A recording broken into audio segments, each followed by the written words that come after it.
Pag lumuhod ka, mag-ano ka. Maghihiga. Okay. Preparen, apunten, Consumatum es. fuego. Aray ko! Yung isang one piece chicken daw, hindi naluto, nagpadala na lang ng ano mo. Cook float. Tama. Ito pa yung order nyo, no? Naubusan ng siomay mo, eh. Pinalitan na lang ng ano. Ito daw po. Egg. Naubusan daw ng drinks. Pero pinalitan naman daw po. Ayan po. Jumbo naman yan, ma'am. Okay lang, ma'am. Wala nang Hawaiian daw, ma'am. Cookies and cream daw. Oh, cookies and cream? Opo, cookies and cream.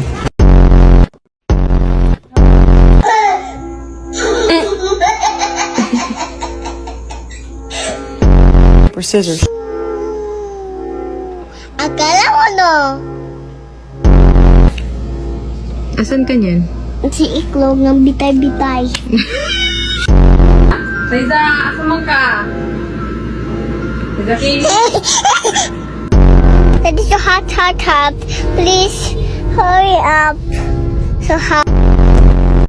Ilang taon na si Patricio? 5 po. 5, ayan. Ano ba ang Tagalog ng 5? 6. 6, very good. Meron ka bang gustong maging paglaki? Opo. Anong gusto mong maging paglaki? Gusto mong maging isang?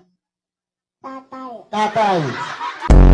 Oh, bakit? Ano ba ang ginagawa ni tatay?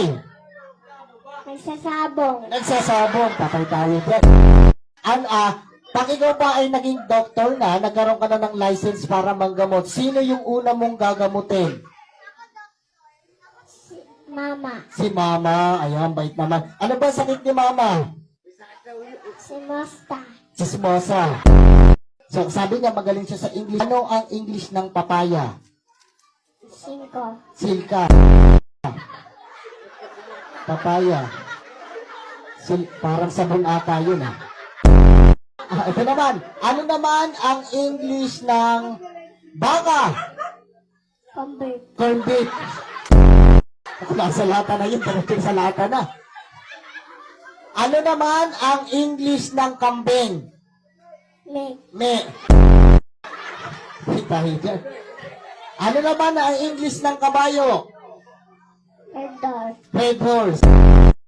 Patay tayo dyan. Sabihan ko na lang. Puro kakalokohan. Ano pa? Nagano po siya, nagdudukot-dukot po siya sa may puwet niya, tapos papaamoy niya po sa akin. Nalala po ako ng pet niyan. Sumundot po sa pet niya, tapos ginanong sa akin. Tinatanong ko lang po kasi sa kanila, ma'am, kung mabango po ba o hindi. Na na papasok tayo dun sa Caloocan, hindi naman pala. Yung sa bilyaran po kasi, sinabihan niya po kasi ako, tuwing tumitira po ako, may putok daw po ako, ma'am.